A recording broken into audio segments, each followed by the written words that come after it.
अस्सलाम वालेकुम नाज़रीन, ये 2025 के सैलाब की तबाहकारियाँ, कितना बड़ा मुकम्मल तैयार बाग जो दरिया में सूख चुका था। और ये देखें उसका सारा ये इस साइड पे भी अगर आप देख सकते हैं तो ये देखें ये सारा बाग अब काटा जा रहा है क्योंकि सूख चुका हुआ है। और ये आप नीचे देख रहे हैं जो वाइट कलर सा ऐसे मिटियाला सा नज़र आ रहा है नीचे, तो यहाँ तक पानी था, यानी 10-15 फीट तक पानी का लेवल था।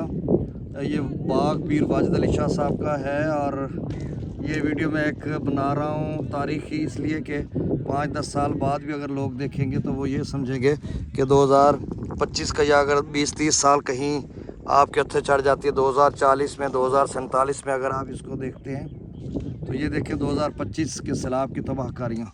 और इस साइड पे भी मैं आपको दिखा देता हूँ, ये बाग बचा हुआ है इस साइड पे।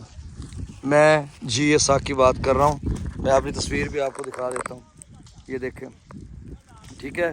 तो ये बाग बिल्कुल तबाह हुआ है।